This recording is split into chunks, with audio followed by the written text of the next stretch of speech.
19 აპრილი უკვე შევიდა საქართველოს ისტორიაში.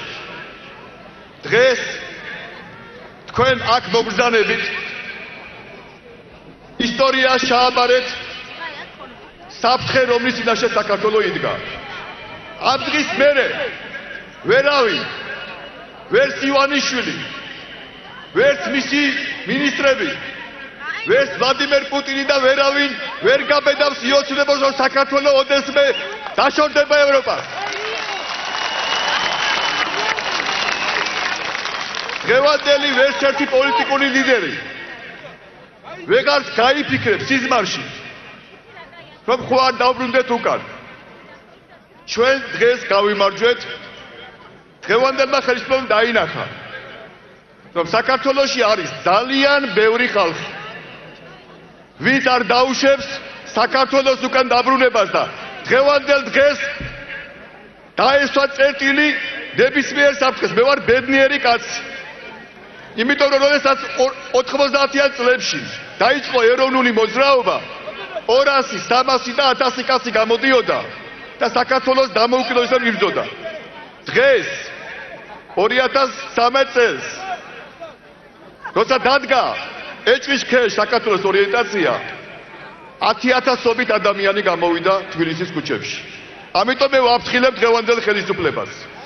ხელები შორს საქართველოს დამოუკიდებლობისაგან. მე ვხედავ აქ ჩვენ აზერბაიჯანს და სომეხ მეგობრებს.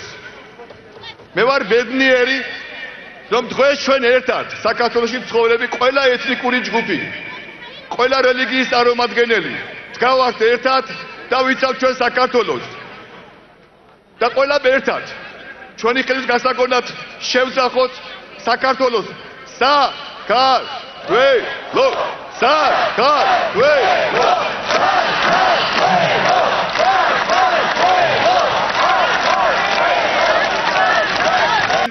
პირველი გამარჯვებას უკვე მივაღწიეთ და ჯერ კიდევ ჩვენ ბევრი რამე გვაქვს გასაკეთებელი. ჩვენ და მე მინდა გითხრათ, რომ სამწუხაროა, რომ ჩვენ მთავრობაში ყოფნის დროს ბევრი რამე ვერ მოვასწარით. და მე ამ 6 თვის თავზე, ჩვენი დამარცხების 6 თავზე, ბევრი ვიფიქრე, ბევრი ადამიანს შევხვდი, ბევრი რეგიონი მოვიარეთ და მივხვდი, რომ თავარი რაც ვერ მოვასწარით, ეს არის ის, რომ თითოეულ ოჯახში ვერ შევიტანეთ ის, რასაც ვაკეთებდით წლების განმავლობაში. ჩვენ შევქმნით ერთი დიდი რამ, ახალი სახელმწიფო. მაგრამ სამწუხაროდ ეს სახელმწიფო ბევრი ქართველის და საქართველოს მოქალაქის ოჯახში ვერ შევიდა. ყველაზე დიდი პრობლემა, რომელიც ჩვენ დავტოვეთ და რომელიც მოსაგვარებელია, ეს არის დასაქმება და უმუშევრობა. დღეიდან მე გასვლებ გარანტიას, რომ ნაციონალური მოძრაობა და ჩვენი პარტია, მისი მთავარი ამოცანა იქნება ყველა საქართველოს მოქალაქეს შეუნარჩუნოს სამსახური და მომავალში გააკეთოს ყველაფერი. აიძულოს დღევანდელი ხელისუფლება, რომ საქართველოს შექმნას სამუშაო ადგილები.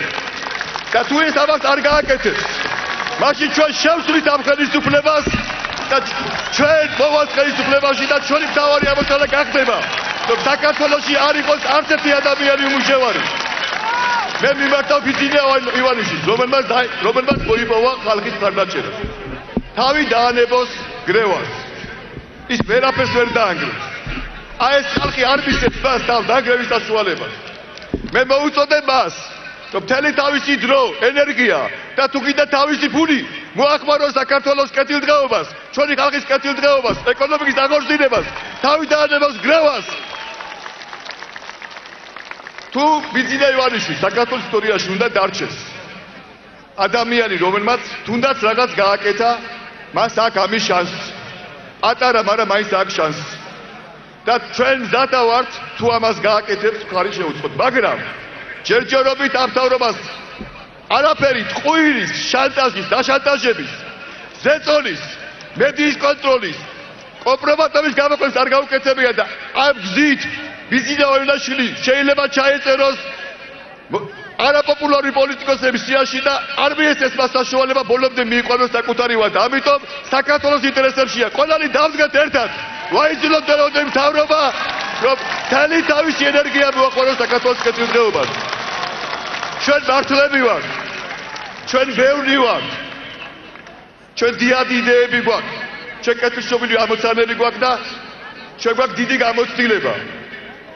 ჩვენ ვისწავლეთ ჩვენ შეცდომებზე და აქედან გამომდინარე ჩვენ თქვენთან ერთად აუცილებლად გავიმარჯვებთ.